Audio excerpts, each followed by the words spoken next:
Hi, we've been talking in our last video about how important study and organization and the process of learning is so important for our kids and our parents and the teachers that we work with. We have long been a center that emphasizes strengths even more than mental health issues because we do a lot of educational work with regard to our testing and working with kids and families and schools. And Denise Bernardi is one of our favorite study skills professionals, although we Just have one. many. Yes. We have many, of Yes. course. But uh, the purpose of these tapes is to give you a very brief 5-6 minute introduction to how we go about helping kids. In this case, and we'll talk about other issues, but just around study skills. How do we go about evaluating how to individualize what a student needs hmm in terms of, say, test taking? So for test taking, you really want to think about what have kids used before, what has been successful for them, and what has not.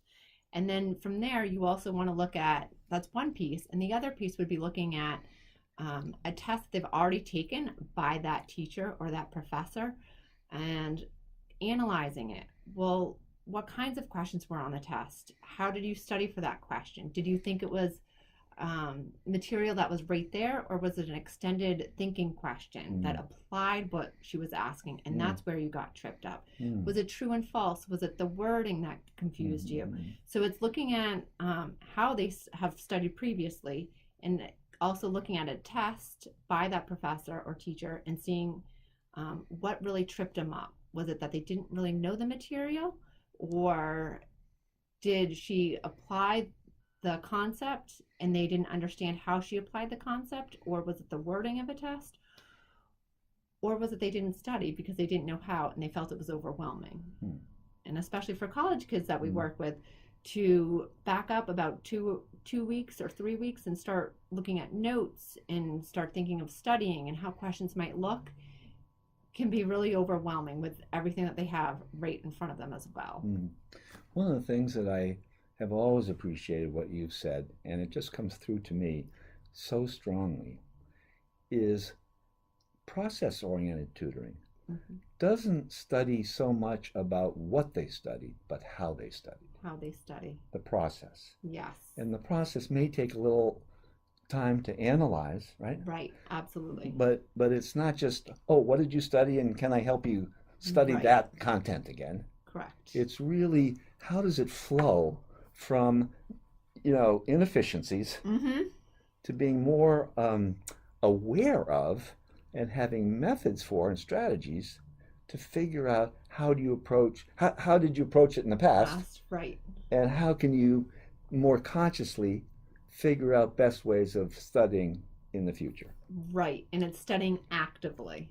Right? Which So- is what? What is studying actively? So there are two kinds of ways people study. It's either passive studying, which looks like you just pick up something and you read through it and you don't really think about it and you don't synthesize the information. You don't really apply it to anything that you know, and you don't make those kind of connections that help you remember it. And that's passive studying. So it's just reviewing things mostly. Is that what It's it's like just a surface level, like just right? Just like a lot of kids might put in a lot of time thinking that they're studying just by keep reviewing, right.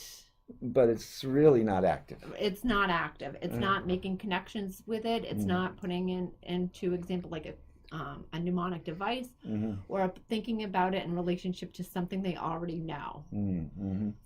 And so, is that also involved active studying in terms of, self-testing or Quizlet, or I mean, Absolutely. do you emphasize getting the information out, which is more likely what the demand is Right.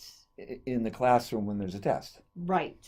So part of it is it could be making a study guide and then thinking about how you learn as a learner. Will Quizlet work for you as a learner?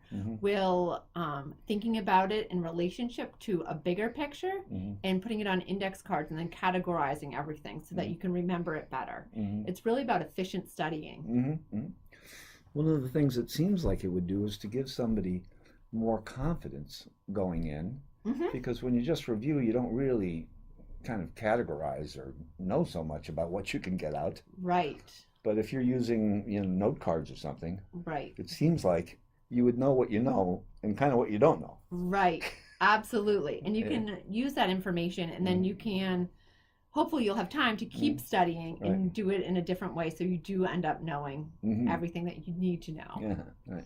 And that's where the rubrics or the, what'd you say, the mnemonics, or there's, Right. if you're testing yourself, you can kind of come up with things to retrieve the Absolutely. information. Yeah, Absolutely. right. Well, I'll bet kids love getting better grades. They do. And I'll And bet parents love hearing it. Absolutely. All right. So thanks so much. If you have any questions, I think you know our website. It's theweavercenter.org. And we'd love to have questions and continue to respond to them. Thanks so much.